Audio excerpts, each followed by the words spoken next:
Nothing beats a good homemade, made from scratch cinnamon roll. Today I'll show you a simple recipe that is guaranteed to beat anything you can find at your local cafe. Let's get started with the dough because it'll need to rise for about an hour and a half. I began by dissolving 1 packet of yeast into warm water. The water should be between 120 and 130 degrees Fahrenheit. I'm a little rusty since I haven't made this recipe in about 6 months, but I recommend adding your sugar to the yeast at this step so it has something to eat while it's getting active. Prepare a half cup of warm milk. This time I just used the microwave to warm it up. Add 1 egg into the mixing bowl, and I know I may catch a little flack because of this, but I like to stir it while it's in the mixing bowl. Sometimes the paddle doesn't reach the bottom and it just kind of pushes the egg around. I'm adding 1/4 cup of sugar next to the bowl, but if you've already added it to your yeast, that's all the sugar you'll need. 1 teaspoon of salt, 4 cups of all-purpose flour. I always count these out loud because sometimes I lose track while I'm leveling the scoop off. Now add all the wet ingredients to the flour. In goes the milk, the yeast mixture, and I forgot to mention that you also need a 1/3 cup of melted butter. I noticed the dough was looking a little dry and I knew I was missing something. It was the butter. While using the dough hook to mix the dough, it's not recommended to exceed speed level 2. I also recommend having a little bit of warm water on hand during this process in case the dough looks a little too dry. You can add some water to it, a tablespoon at a time. After the dough has mixed for a few minutes, it should feel soft and want to stick to itself in a single clump pretty easily. You want it wet, but not too wet that it sticks to the bowl too much. It should look something like this. And yes, you can do this by hand, which I've done many times in the past.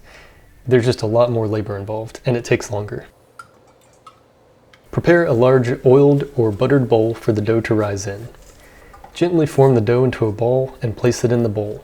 I like to oil the top of the dough so it doesn't dry out as it rises. I placed a piece of parchment paper over the bowl, but you can use wax paper or aluminum before placing a warm towel on top.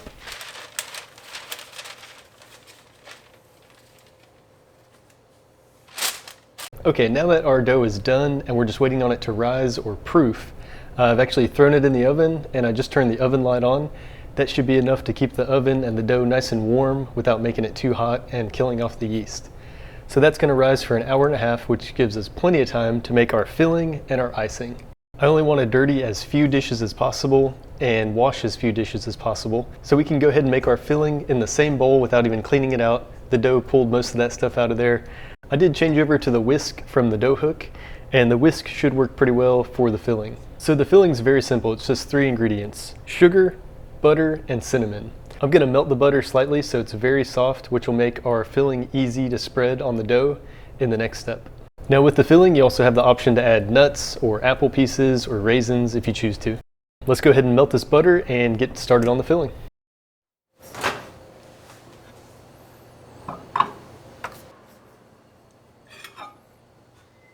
So I'm using 3/4 cups of light brown sugar just because I have a bunch of light brown sugar. You could also use white sugar. A 1/2 cup of butter, which is a full stick of butter, and 2 tablespoons of ground cinnamon. All we've got to do is throw everything in the bowl, mix it up, and then set it aside until our dough is ready to be rolled out and the filling spread out on the dough.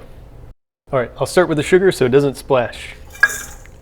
Next, I'll add the melted butter.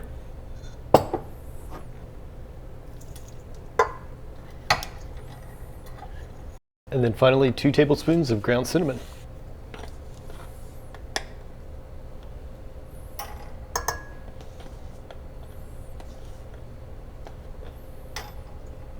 Just gonna whisk it on low. That cinnamon smells like fall, y'all.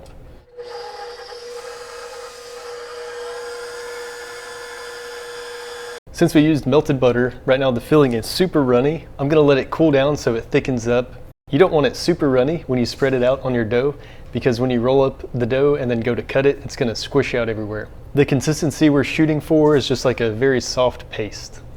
Okay, I just had to wash a bunch of dishes, but now it's time to make the icing. We've got about 2 cups of powdered sugar. You can do like 1.5 cups to 2 cups depending on how sweet you like it.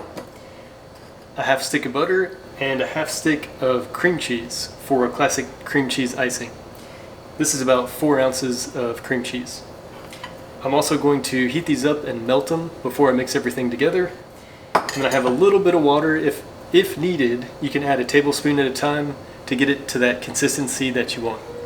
I'm also not really sure if I should use the whisk or this paddle thing for the frosting, but I guess we'll see which one works better. I'll give the whisk a try, even though it's harder to wash. Okay, now that the butter and cream cheese have melted, I'm gonna add them to the bowl.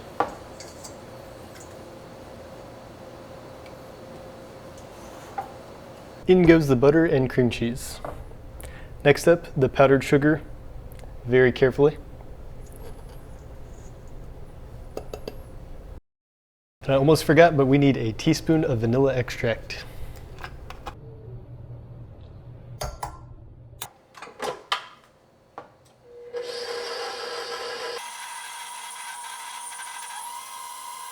The consistency looks really good, so I don't think we need to add any warm water to it. I kind of like where it's at. Let's give it a taste test though before we pack it up.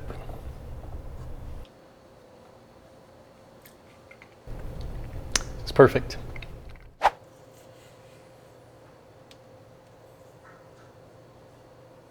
Okay, great news. Our dough has completely proofed. I'm about to punch it down and roll it out, but before I do that, let's go ahead and prep our pan. That way, whenever our dough is rolled out and sliced up, we can just set it right into the pan and then let it rise again. All right, let's see how our dough did.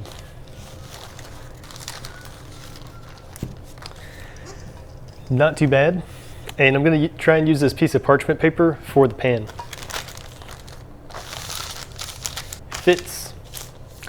So to prep the pan, I'm gonna smear butter all around the bottom and then sprinkle some cinnamon sugar in there.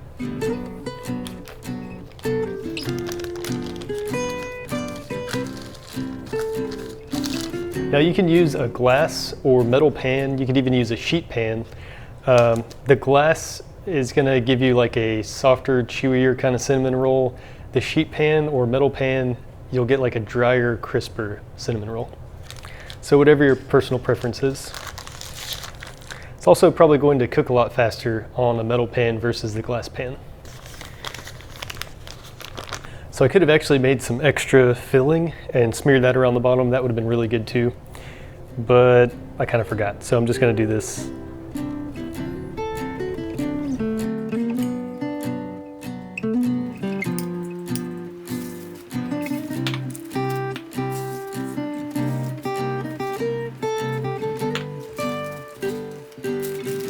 Okay, our pan is pretty much prepped, so now it's time to roll out the dough. Going to get my surface nice and floured first.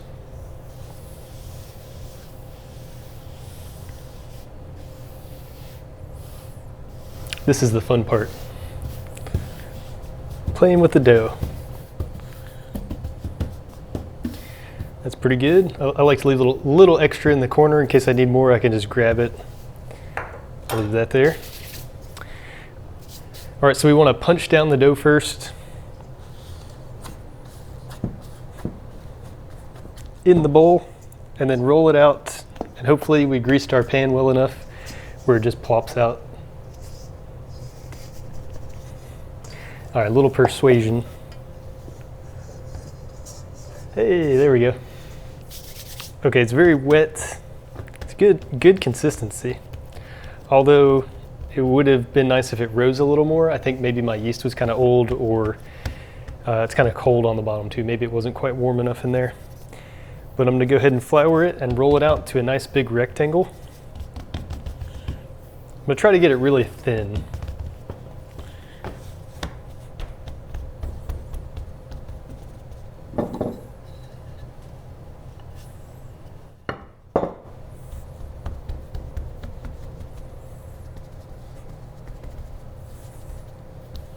I like to shape it a little bit first before I roll it. It helps make it a good shape.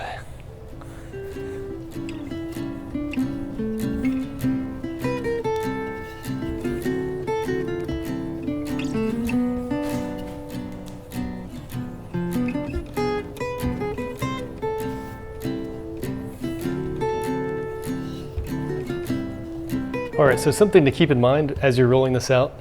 If you roll it really wide horizontally and not very tall away from you, where you're gonna actually roll it up and slice it, if it's really wide, they're gonna be smaller cinnamon rolls and you'll have a lot of them.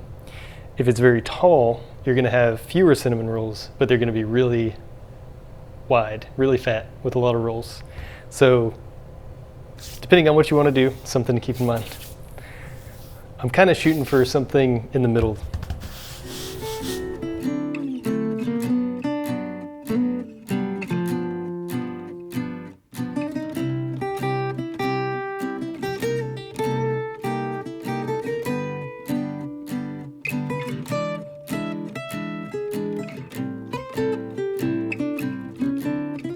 All right, and we're almost there. The thickness I'm going for is less than a 1/4 inch, a little more than an 1/8 inch, or somewhere in between there. For the metric folks, 4 to 5 millimeters, if I had to guess.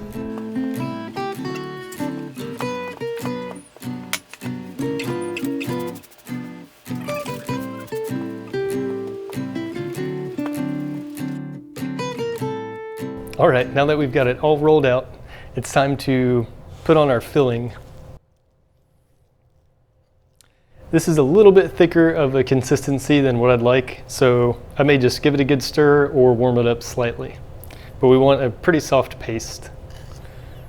Again, you don't want it too soft because when we roll it up and cut it, it's just gonna squish out everywhere. Okay, giving it a good stir seemed to work.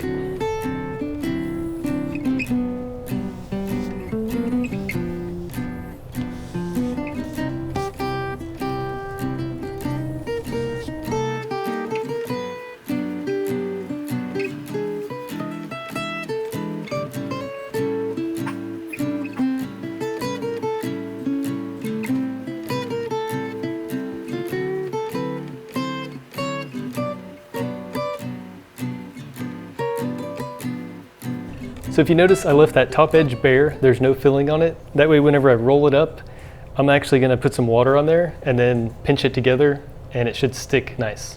If I had filling all the way to the edge, that final lap wouldn't stick.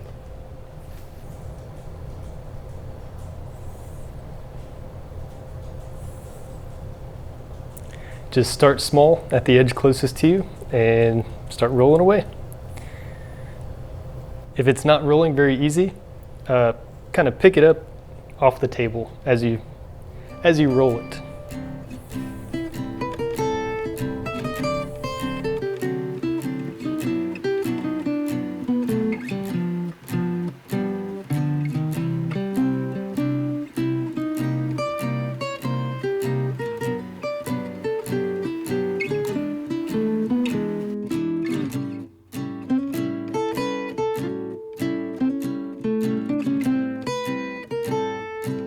The extra water makes the dough sticky again.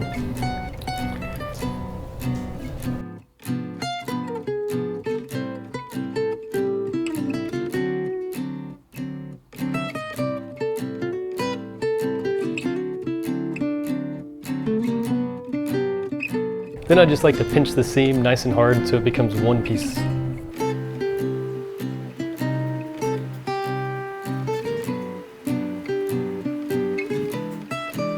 And here's our dough rolled out with the filling rolled up, ready to slice. There's two ways you can slice it. I'm going to roll it onto a cutting board and just cut it with a knife because it's a little bit faster. Sometimes it does kind of squish the cinnamon roll.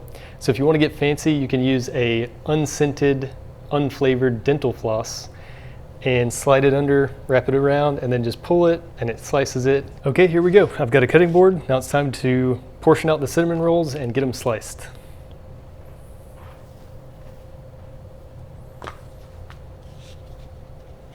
I usually go for like a 2-inch high or 2-inch thick cinnamon roll.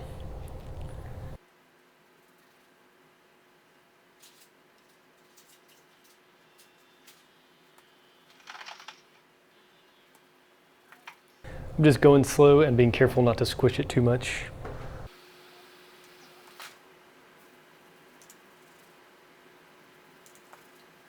All right, let's see how we did. There we go, not bad.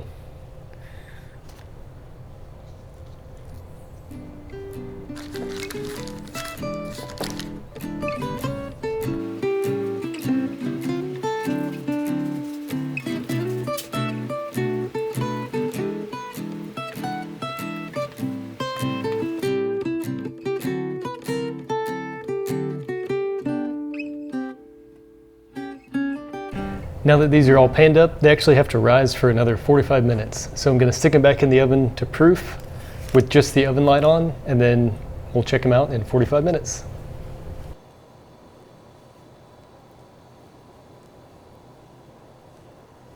And here's what they look like after they've risen.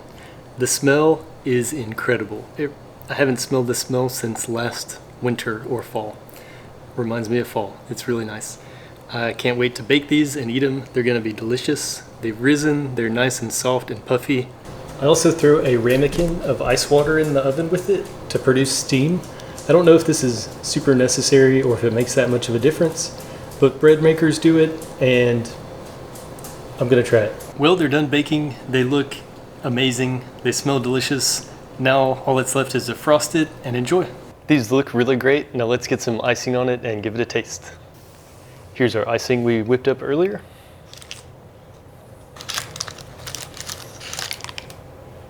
Oh yeah.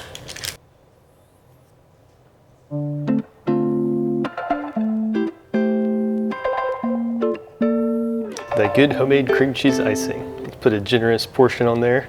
You know what would go really good with this? A nice latte.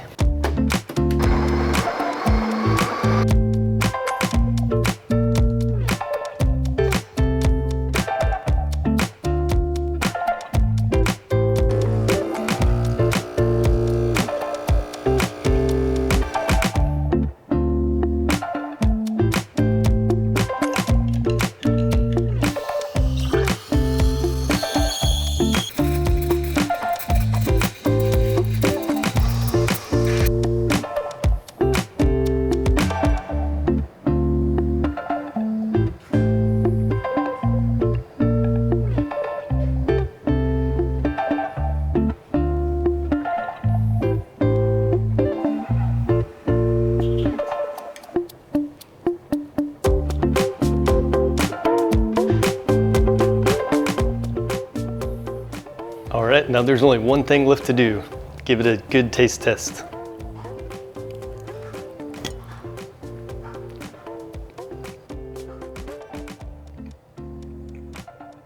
And then wash it down with a delicious latte.